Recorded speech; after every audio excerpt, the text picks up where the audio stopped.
And here we go. Hey, what's going on, everybody? Welcome to the channel. My name is Samurai. I'm Geneva. I'm Sarah. We are starting another stand-up special today. It is our Fluffy GabrielIglesias. The floofs. Yay! We did the Aloha Fluffy one like months ago. However, because of copyright reason, we could not finish and continue to upload. So yeah, it's something to do with that stand-up.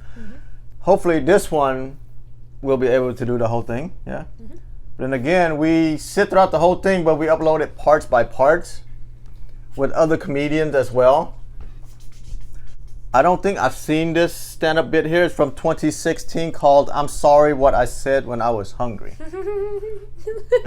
That sounds Relatable. so fluffy-esque. Yeah, I don't know. All right. I'll be ready to dive into another Fluffy, and hopefully we get to upload every single part. I'm ready. If you do like our reaction, please like, comment, subscribe, and also hit that notification bell. Again, this is Fluffy. I'm sorry for what I said when I was hungry from 2016. And here we go. Ladies and gentlemen, handing me the microphone tonight is the NFL's Coach of the Year 2016. and a former member of the baddest football team to ever step on a field, the 1985 Chicago Bears. Coach Ron Rivera! I've never seen it. Thank you. Thank you. I gotta do it one time. The Bears.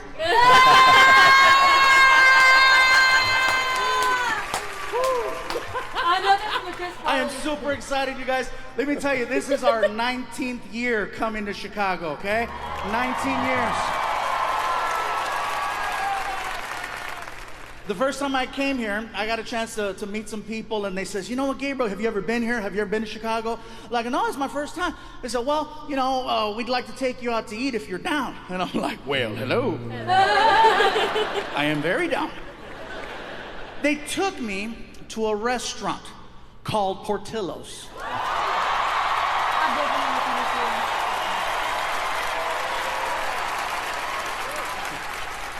You heard of it? So we get there, and it was very, very good. The hot dogs were delicious. I had a chicken chop salad, it was amazing. Had a beef dip, really, really good.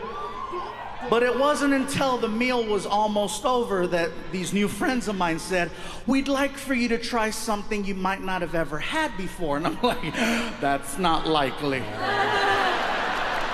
I said, well, what is it you want me to try? And they said, well, they sell a thing here at Portillo's called a chocolate cake shake.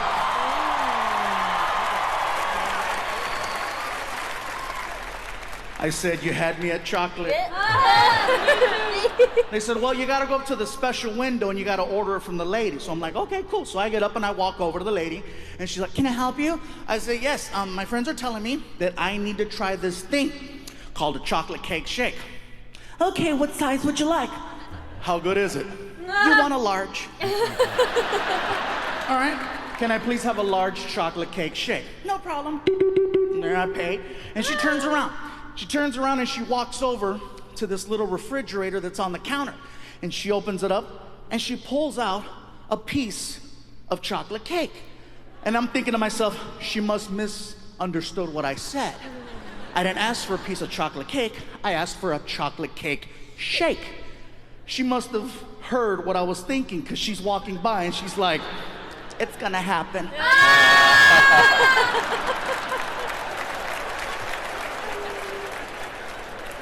She walks over to the blender, she takes the freaking lid off, and she just looks at me and does this.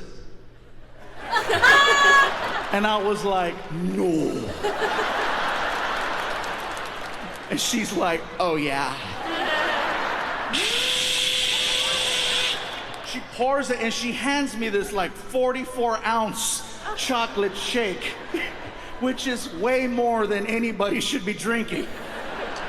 The straw was so thick you could almost fit your thumb in it, okay? So I grab the shake and I begin to attempt to drink it. So I'm just, and I can see the shake coming out. And it hit, and then all of a sudden, woo! Hell, you guys even have taco trucks. Now, for anyone wondering about taco trucks, let me just let you know right now. That is real good Mexican food. I don't want you being concerned, like, no, there's wheels under that restaurant. Well, sometimes we don't have a permit, okay? So, but it doesn't mean the food is not good. For me to know that I'm gonna have a good experience at a taco truck, I always research, and I look to see who's running the truck. For me to know that I'm gonna have a good time, I wanna make sure that it's an all-female crew. Not to sound sexist, it's just that when it's all women running the truck, they make me feel good about myself. They make me feel special. When I walk up at 1 o'clock in the morning and I have a buzz, they make me feel good. Hello? They come to the window. Hola, mi gordito, ¿cómo estás? ¿Cómo está este gordito? Chulito, este gordito. Qué bonito. A ver, ojitos. I feel like a kid. I'm like, can I have a taco?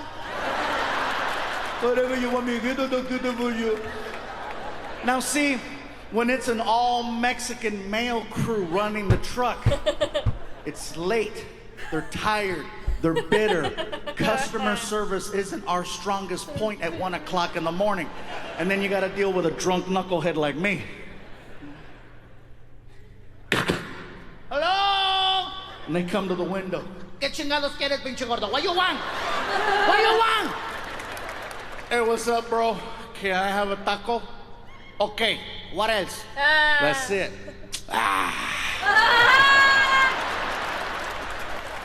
That's not even a word. But you know exactly what he just told you. For some reason, Mexican people and only Mexican people have this sound that comes out of us that can just discredit anything you put in front of it. It doesn't matter what it is, we can kill it with that sound. I just graduated from college, top of my class. Well,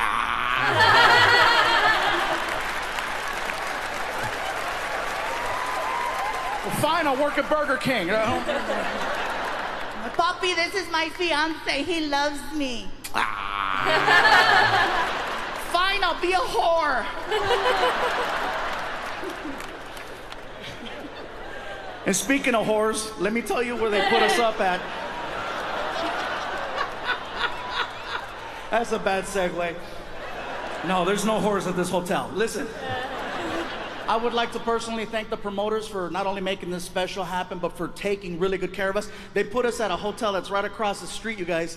And you know you're in a good hotel when you get inside of the elevator and it talks. It's one of those, you know? First floor. Oh, yeah. Second floor. Yeah. Third floor. I'm like, man, she sounds hot. Fourth floor. Fifth floor. Oh, yeah. Martina asked me, how far are you going up? I said, all the way. I gotta see how this ends, you know what I'm saying? Oh, man. And by the way, you guys, since the last time we were here, I've had a few things change in my life. Some things happened that were so crazy that I couldn't even believe that it was a possibility. First thing that happened was I had my first ever celebrity death hoax, meaning that someone faked my death on the internet and it went viral. Someone wrote an amazing article that was read by over 30 million people. Wow. That was so good, even I was like, oh my God, I was so nice. TMZ reported it for 30 minutes until they called my publicist and confirmed that I was still alive. The article said that I had died October 31st Halloween. From complications of type 2 diabetes. And in my head, I'm thinking to myself, that's a hell of a day to kill a diabetic. You know what I mean? That's like killing Santa on Christmas Eve. 30 million people read this article. No one thought to call me. Except Martin. That's right. Martin was the only one that called me. And I think that was just to verify that he still had employment. I got that phone call. Hello? Martin was like, hey, you dead? No, man, I'm good. I figured you would have texted me.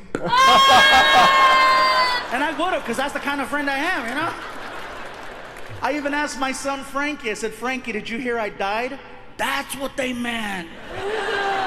I go, what do you mean that's what they meant? Well, my friends were asking if you were okay. I go, what'd you tell them? I hadn't seen you.